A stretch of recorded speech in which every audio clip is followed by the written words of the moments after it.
I've spent well over 100 hours coming up with the ultimate mod list for Bannerlord Realm of Thrones, and in this video, I'm going to cover what each mod does, what settings I use, how to install everything, common crash fixes, and even some ideas for your next campaign. I created a Notion page to host all the information covered to make it easier for you to follow along with. Link is in the description. Before we go any further, I've got a confession to make. As an adult, I'm proud of being open-minded and not judging a book by its cover. However, I'm still human and I've made mistakes. Like the time I let my wife convince me to watch a K-drama.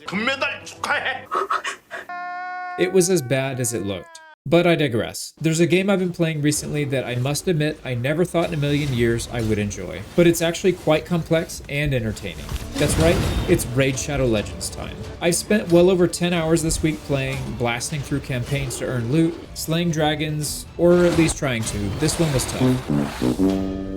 If you're a savage like me, you'll love the arena mode where we can pit our team of champions against other players' teams. I upgraded my favorite champion, Elaine, to the max and unleashed her on some poor noobs, smashing everybody in the process by herself. Right now, they're running the Asgard Divide event where you can get huge bonuses just for logging in, and if you use the promo code MonkeyKing, you can get this S-tier champion Sun Wukong for free. If you're a new player, click the link in the description or scan the QR code right here. You can get amazing in-game loot with an epic Tagoar and Aina upon reaching level 25. Once you're in and crushing your enemies, come join my clan and we'll smash some noobs together. Thanks to Raid Shadow Legends for sponsoring this video and helping support this channel. Let's start by covering what each mod does, and I'll be covering them in the same load order that I'm using. This is important because some mods will not function properly if they're not installed in the correct order. Up first, the support mods. Harmony, Butterlib, UIExtenderEx, and Mod Configuration Menu V5 are all support mods, meaning they don't actually mod the base game, but allow other mods to function properly. These will always need to be installed at the top of the list. Next are the base game modules. Make sure the support modules are above these and the rest of the mods go below. The first actual mod we'll cover is RBM, or Realistic Battle Mod. This is by far one of my favorite mods because it makes combat in Bannerlord feel a lot more realistic. Several core systems are reworked, such as damage, damage type, armor, character hitboxes, ranged weapon physics, spear combat, shield hitboxes, and more. It also adds a posture system that simulates fatigue, meaning you can't attack and block infinitely. Both you and your opponents will tire out, and more thought has to go into combat as a whole. There are 3 things to keep in mind before you install RBM. Number 1, combat is much more difficult, so if you're not looking for more of a challenge, skip this one. Number 2, combat is much slower. If you like longer battles where you can actually use tactics and positioning, then I highly recommend it. But if you're short on time, this is probably not the right one. And number 3, it's not balanced properly for Realm of Thrones, so some weapons and armor will not function as intended. I personally haven't noticed anything too crazy in my run so far, but just be aware. Here are the settings I'm personally using for RBM. I've left everything on default except Troop Overhaul because Realm of Thrones has its own Troop Overhaul already. And I know a lot of people are not a fan of the posture system, and you can simply turn it off here. Up next is a simple mod, RBM Spear Preference Fix. This mod allows us to adjust the AI's behavior when it comes to using polearms. We can use a slider to increase the odds of our troops preferring to use a polearm weapon over others, up to 60% in this case. And since thrust attacks are really powerful in RBM, it's important that our troops use these weapons over others in most situations. RTS Camera is a mod I simply refuse to play Bannerlord without anymore. It has many functions, but we'll focus on 2 main ones for this video. Top-down view to command troops, and the speed-up function. By pressing F10, you're able to detach from your character and see the battlefield unfolding from the sky. Not only that, but you can move around the map quickly and issue commands to your troops. The second functionality for RTS Camera, and the main one I personally use all the time, is the combat speed-up function. With the press of a hotkey, you can speed up time during combat by up to 3 times.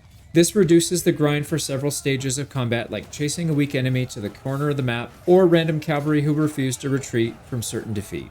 To adjust RTS Camera, we need to go into any combat scene, or a town, castle, or village, and press L. On the right side, you'll see slow motion factor. Move this slider to the right until it says 3, and you'll be able to speed up time by 3x. The default hotkey for speed up is bad, so you'll want to reset it by coming up here to the config key at the top and reassigning it. I've got it set to one of the buttons on the side of my mouse since I literally use it all the time. Better time is another quality of life improvement that allows you to speed up time on the campaign map faster than what we have in the base game. I've got mine set to 4x for fast, 15x for faster, and 50x for the special function. Just be aware, if you speed the game up too fast, it can cause crashes, so I generally try to stay below 20x. Butter Achievements is a mod that allows you to get achievements in sandbox mode and with mods enabled. EquipBestItem is another quality of life mod I don't play without, especially for companion heavy campaign. This mod searches through your current inventory to find the best gear to equip. We can see 2 up arrows for any slot that has a potential upgrade. We can click this button to upgrade only the current character's gear, or we can click this button to upgrade every companion in the party's gear. We can lock any slot from being upgraded, like blocking foot archers from not getting mounts. You can block any character from being part of the upgrade with this orange box, and we can even allow our party to upgrade from a town's equipment by pressing this button. Just be aware it's extremely expensive usually. The amount of time this mod can save you is staggering, especially while managing over 100 companions worth of gear. Bannerlord XP Tweaks is a mod that allows you to change several aspects of the base game, from XP multipliers to max levels and even renown gain rates. The top section allows you to gain trade XP for the total amount of deals done, not just profitable deals. I've currently got it set to 2%, which should allow you to get some perks without grinding trade for hours and just selling battle loot. The learning rates and limit section allows you to increase the minimum learning rate amount and the maximum level cap. I've done this for 2 reasons. It allows our character and companions to continue to gain XP even without the perfect build, and it allows them to go beyond the 330 hard cap set by the base game. I've also adjusted the XP multipliers to 4x for the player and 25x for companions. This reduces some of the grind for the player and makes leveling combat skills actually viable for companions. In the base game, it can be nearly impossible to level a companion's combat skills, so I highly recommend doing this for a companion-heavy campaign. Improved Garrisons mod has a ton of features and deserves its own video, but essentially it makes owning and protecting a fief much more enjoyable with less grind. We can hire a recruiter to travel around to nearby towns and villages to recruit troops and bring them back for our garrison. You can then set the upgrade paths for all of these troops to follow. Then we can convert some of the garrison troops into a guard party, which will go out and protect villagers and clear nearby bandit parties. There's a lot more other features, but these are the main ones that I personally use.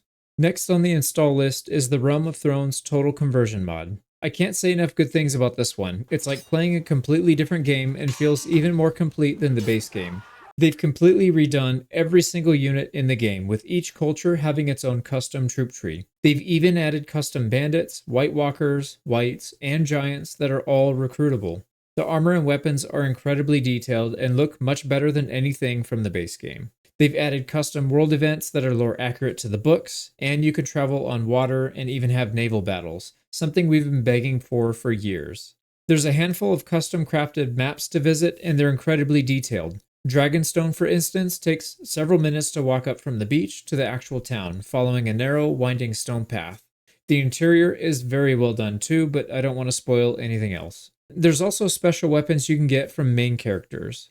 I stole this sword from Robb Stark, and it's an absolute beast. And yes, you can eventually get dragons to ride into battle. More importantly than all of that though, the mod is stable. I've experienced very few crashes in my over 100 hours of playing with this mod list, most of which were not even caused by Realm of Thrones, which is more than I can say for the base game without using any mods.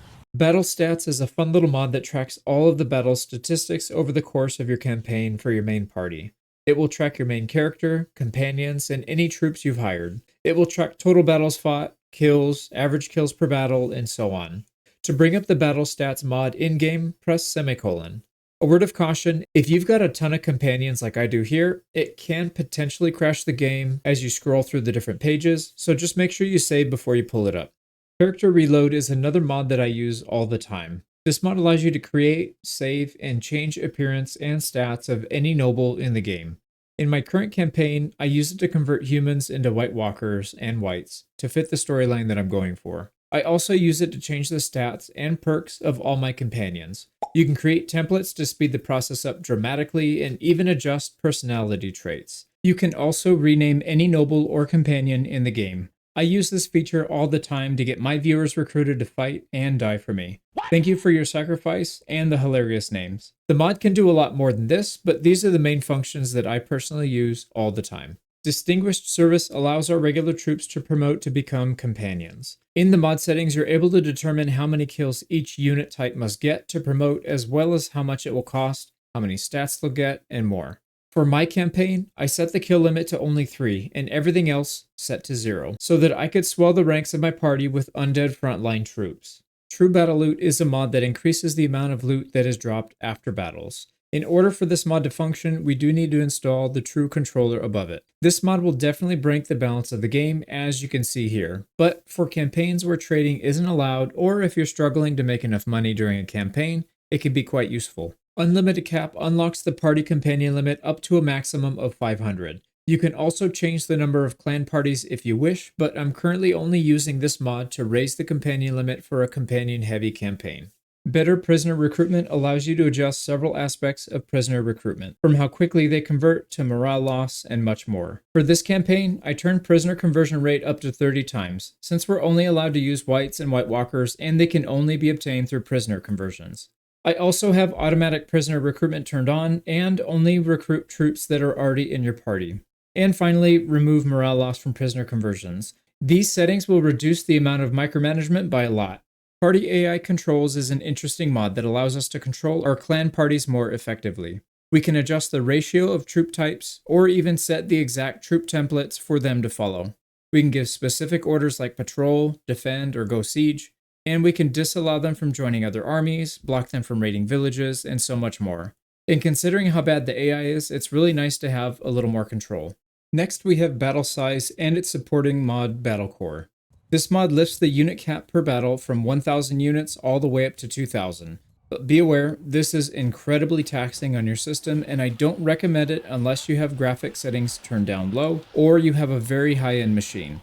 It can, on occasion, cause a crash as well, although I've only experienced it twice. But I've had at least a dozen battles go over the 1,000 unit limit so far, and it's truly epic. Here's an example of one of the battles that I fought recently. Better Executions had one function that I was really interested in: getting rid of the constant bombardment of sound when you execute nobles. And since I was going to execute everyone on the map in my campaign, this mod was a must-have. It also adds some other nice features like changing relations gained and lost based on friends and enemies, which is much more logical than what happens in the base game. Troop Formations is a mod I wish I found sooner. It brings back the old way of putting units into a formation from the party screen. It works by clicking on a unit, then clicking a formation for them to be a part of. Be aware, the pre-battle screen will still look like it didn't move people into the right formation, but if you ignore it, you'll notice in the actual battle, the formations are accurate to what you did on the party screen. I'm really happy this mod was made, finally fixing one of Tailworld's biggest blunders. The final mod on the list is Better Smithing Continued. And if you've ever done smithing in Bannerlord, then you'll know how physically and mentally damaging it can be. This mod removes all of that by allowing for bulk crafting, smelting, and refining. You can save your favorite weapon designs directly in the forge, and it allows us to adjust the parts unlocking rates, the stamina regen rates, and even allows us to regen stamina while moving on the campaign map. I refuse to do any smithing now without this mod, and I recommend you do the same. Just be aware, this mod does have a 100% crash rate when you click on the Javelins tab. So if you do need to craft Javelins, just save the game, exit and turn it off, craft your Javelins, exit and turn it back on, and then you should be good to go.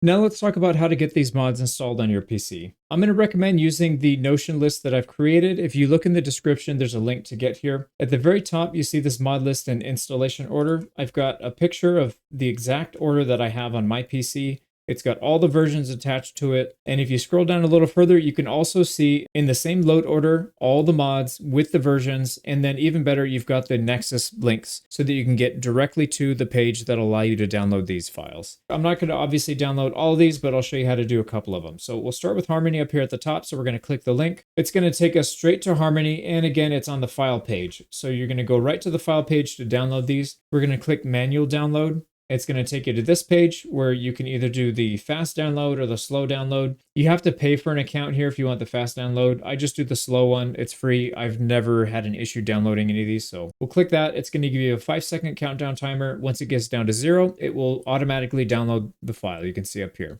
So we're going to close that out. We're going to go back to our list. You can see here the next one, Butterlib. And if you're ever not sure which one to download, just make sure the version up here in the top right matches. You can see version 2.9.10. We go to our list, you can see right here again, version 2.9.10, or you can look up here on this list, Butterlib 2.9.10. I put it all over the place so you can't miss it. So again, we're going to manual download, make sure the versions match. We're going to do the slow download. We're going to get a 5-second countdown timer, and we're going to download the file. Now, once you've gone through your list and you picked which mods you want to use, you're going to want to open up a file explorer. And we'll do this one starting on our C drive. You got to figure out where your Steam games are installed. In my case, it's Program Files x86. You're going to look for Steam, Steam Apps, Common, and then finally you have all the games that you have. If you're installing mods for other games, this is basically the same way you do it for the other ones as well. In this case, we're looking for Mountain Blade Bannerlord. And then the last one, we're looking for modules. But essentially, you're going to be coming here quite a bit. So what I would recommend is pinning this to your quick taskbar. You just right click it and then pin to quick access.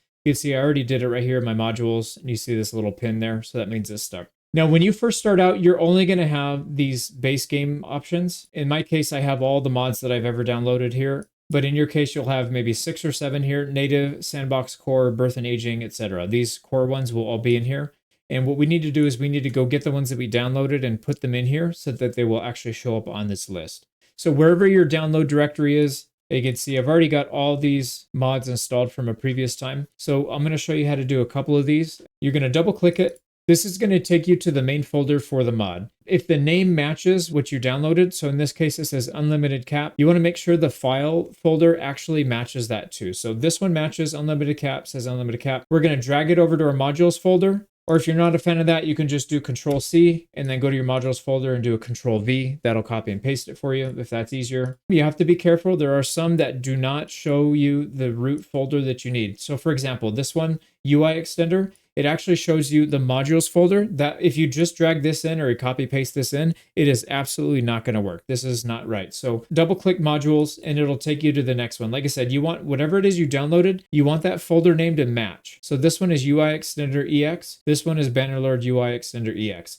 Now we know we've got the right one. We can copy and paste it. We can extract it, whatever. It just needs to make it its way to your modules folder. There we go. So we're going to close that one out. So we did that one. Again, we'll do another one. This one matches Spear Preference. Spear Preference is the folder. We can just throw that straight in the modules. So now once we have all that done, you've got all these things unpacked. You have one more step before we can actually launch the game. Let's go back to our Notion page. And at the very bottom, you're going to see this unblocked DLLs. Go ahead and click that. We're going to go back to Nexus and download this. This is a little program that will automatically go in and unblock those DLLs for the mods you just downloaded. I actually have a folder right on my desktop just for this unblocked DLLs thing. You're going to see 2 files in here. It's a launch me and an unblocked DLLs. It's the launch me that you need to double click. So we're going to double click that. It's going to pop up with a little thing, PowerShell, saying you want to authorize it. Go ahead and authorize it. And then this is going to pull up this little DOS prompt. It'll search your files and anything that is recently installed, it will unblock the DLLs. If you do not do this, you will automatically crash as soon as you launch the game. You have to do this every time you install a mod. If you're just dumping like 20 mods in right now, that's good. Just do it all once. It might take a minute or two for it to unblock them, but you should be good to go. If you were to install some mods and let's say tomorrow you figured I want to install one more mod, so you throw it in there, make sure you run the DLL unblocker just in case. Because like I said, not every mod requires this, but just make it a habit. Anytime you install a mod, unblock the DLLs. You've got your mods installed. You've got your DLLs unblocked. The next step is to actually go to Steam, go ahead and launch your Bannerlord.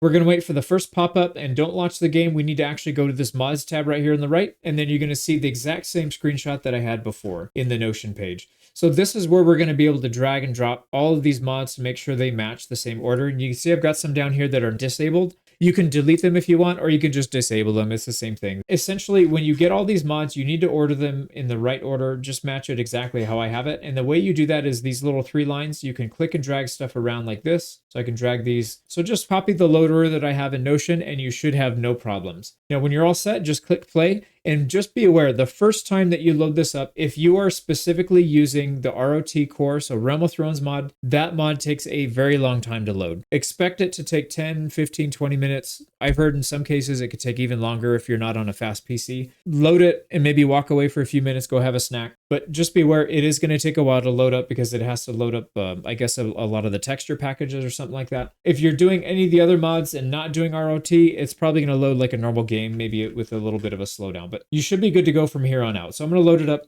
So now what we're going to talk about is how to get into changing the options. So RBM is one of the few that isn't in the mod options. This one's separate. So we'll start right here. You can see all the options, and this is listed in the Notion page. I'll show you in just a second so that you can match these exactly. The only thing that for sure you need to turn off is the troop overhaul. By default, it's active, but we're going to leave it inactive because this mod actually changes all of the troop trees in the game. But if there's anything in here you didn't want, like for example, the posture system, you can disable that from here. You can adjust everything to make it exactly the way you want. Now, all of the other mods are going to be under this mod options tab. So click that. You're going to see all of them right here. Not everything has its own tab, but all the ones that can be adjusted will. And like I said, I have on the Notion page, I have all of the important options in the settings that I'm using. So if you're trying to do the exact same campaign that I'm doing, you'll be able to match it. But just know under this mod options tab, and then you scroll around and find the one that you're looking for, you can see everything that I went over. So back on Notion, the middle one, the settings, if you click that, it's going to have all the different settings.